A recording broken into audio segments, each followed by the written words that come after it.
Hello, everyone, and welcome to the White House. I'm thrilled to be here with all of you as we celebrate National Mentoring Month.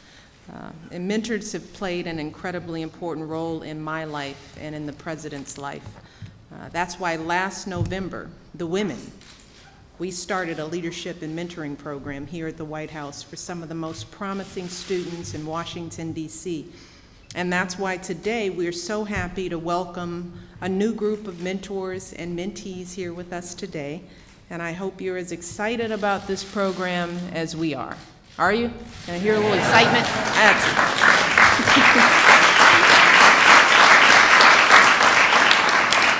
I want to start by thanking everyone for joining us today from all across the country, both the old folks and the young folks. And some of the young people here have been with their mentors for a while now, I understand, and some of you are meeting your mentors for the first time today. For those of you starting out today, we are honored to be able to pair you with some incredibly talented people who help run our government and help the President do his job each and every day. All of your mentors are taking time out of their busy schedules, and they are busy these days because they want to hear from you. This is sincere. People are doing this because they want to be a part of your lives. They want to hear about your hopes and dreams and your passions and your struggles.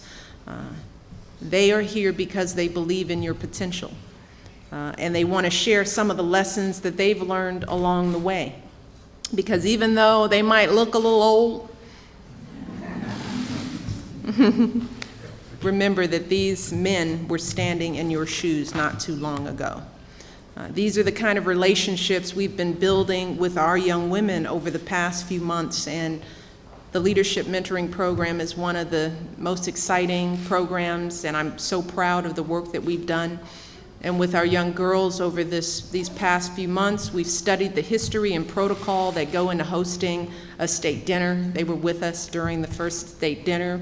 We've gotten a behind-the-scenes look at events here at the White House and around D.C. Many of them have accompanied me in my motorcade, and they've spent time with me at events. We've done our own share of service. We packed bags of food for folks in need. And we've learned a lot about the do's and don'ts of applying for a job and starting a career, because we want this experience to be very practical for the young girls as well. And we've had a lot of fun so far, and we've gotten to do much more than we've thought. It's been just a terrific time. But the biggest lesson our girls have learned, and the one I hope you all learn as you embark on this program, is that each of us has the ability to move beyond the circumstances that we were born into. That's really the story of both me and the President, that through hard work and perseverance, that you can actually choose the life that you want to live. It's your choice. So I hope that each of you will take full advantage of this opportunity. And by taking full advantage, that means once you get over the initial shock of being here, that you ask questions, that you really take time to get to know your mentors. Don't wait for them to ask you. Find out every single thing about them, their families, their education, their challenges, their struggles. Get to know them, and also in the process realize your own potential. The only thing that we ask in return, and we said this to the girls, is that when this is all over, that you give back, that you do the same for someone else. That's the only thing we ask of you. Because the beauty of being a mentor is that anyone can do it at any age. So that means if there's a sibling in your life, a friend, a cousin, another person down the road, you can thank your own mentor for turning around and helping pull someone else up. You can do that by doing the same. Think about that right now, not just today, but in every aspect of your life. That's a commitment that both the President and I have made, that no matter how far we climb, we're always looking back to figure out who we can pull up along the way. And it's never too soon for each of you. So thank you all so much for coming. We are proud of all of you, not just the mentees, but the mentors, for the work that you're doing. And now I have one final honor, and that is to introduce one of our star mentees, the Little Brother of the Year, Anthony Saldana. Let's give him a warm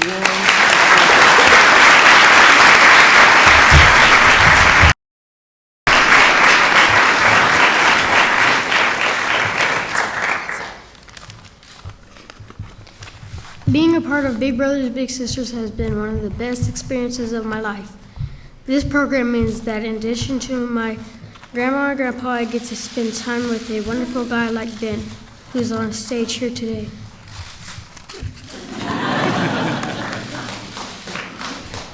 I'm so glad that President Obama supports mentoring programs so that more kids like me can have a mentor. So I'm honored to introduce the President of the United States, Barack Obama, a strong supporter of mentoring and a role model for lots of young people like me.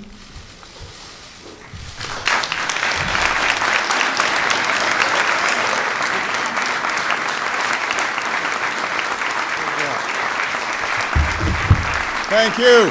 Thank you, everybody. Thank you. Thank you. Please have a seat. Thank you, Anthony, for that outstanding introduction. And thank you, Michelle Obama, also known around here as FLOTUS, which stands for First Lady of the United States. I'm POTUS. Good afternoon, everybody, and welcome. I'm glad you all could join us today as we mark National Mentoring Month here at the White House. And as I said, Anthony did a wonderful job introducing me. I'm told that with the guidance of his mentor, Ben DeLeon, where's Ben? There's Ben right there. Anthony, I hear you're working hard, doing great in school, and so we are very proud of you, and we expect you to keep up the good work. And Ben, thank you for your extraordinary service. I do want to thank Michelle for launching our White House mentoring program. This is one of those that I can't take full credit for. She has shown extraordinary leadership on this issue in our administration. We've got several members of Congress here, Representative Susan Davis, Gwen Moore, and Mike Rogers. Why don't you guys stand up so everybody can see you? They've done terrific work promoting mentoring. Thanks to Acting CEO Nikki Gorin, as well as John Kelly and Kristen McSwain from the Corporation of National Community Service, and to the members of our Federal Mentoring Council for all their great work. Please give them a big round of applause.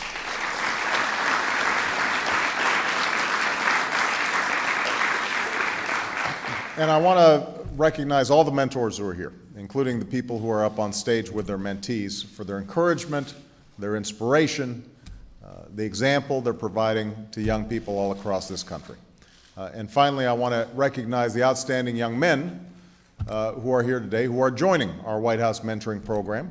It's going to be a program that matches them up with caring adults from our staff here at the White House. And I had a chance to meet them earlier. They're wonderful young men, although one of them started talking trash about basketball already. I mean, it didn't take but 5 minutes before he was explaining how he was going to rain down jumpers on me. Now, to all those young men, you were chosen because of the promise that you've shown, because of your willingness to work, your eagerness to learn, your determination to succeed. And all of you deserve enormous credit for that. It's not easy being a young person these days. You know, fewer young people are growing up in homes with two parents. I'm one of those people who didn't grow up with two parents in a household. Parents are working longer hours, and they've got less time to spend with their kids. And many young people don't have the advantage of living in those tight-knit neighborhoods that many of us who are older grew up in, where people looked out for each other and for each other's children. We've also seen a rise of a popular culture that doesn't exactly celebrate diligence and self-discipline, but instead sends a message that you can be rich and famous without doing any work, that your ticket to success is only through rapping or basketball or being a reality TV star. And many young people don't have anyone in their lives to counteract that message, to tell them that gratification that comes instantaneously usually disappears just as quickly. and that real success in life comes from commitment and persistence, effort, hard work. I know something about the impact these factors can have in the life of a child. And as I mentioned earlier, my father left my family when I was 2 years old. I was raised by a single mom who struggled at times to provide for me and my sister. And while I was lucky to have loving grandparents who poured everything they had into helping my mother take care of us, I still felt the weight of my father's absence throughout my childhood. So I wasn't always focused in school the way I should have been. I did some things I'm not proud of. I got in more trouble than I should have. Without a bunch of second chances and a whole lot of luck, my life could have taken easily a turn for the worse. But many kids today aren't as lucky. They've got a much smaller margin for error. A generation or two ago, if you didn't finish school or if you only had a high school diploma, you could still make a pretty decent living. That's usually not the case today. More than ever, success in life depends on success in school. And young people who start down the wrong path and don't have anybody to steer them straight aren't just consigning themselves to a life of financial hardship, they're consigning all of us to an economy that's less competitive and a nation that doesn't fulfill its promise. That's why mentoring is so important. We know the difference a responsible, caring adult can make in a child's life. Buck them up when they're discouraged. Provide tough love when they veer off track. Being that person in their lives who doesn't want to let them down and that they don't want to let down, and refusing to give up on them, even when they want to give up on themselves. Now, studies have shown that young people in mentoring relationships get better grades in school, they're less likely to drink, they're less likely to do drugs. And you ask any successful person how they got to where they are today, chances are they'll tell you about a mentor they had somewhere along the way. The great poet and author, Maya Angelou, didn't discover poetry until her mentor took her to the tiny library at her school and challenged her to read every book in the room.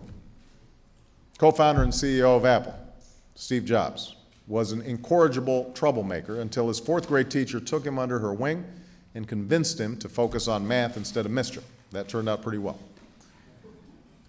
Ray Charles first discovered his gift for music when, at the age of 3, his next-door neighbor taught him how to play the piano. And it was the enthusiasm of her mentor, Dr.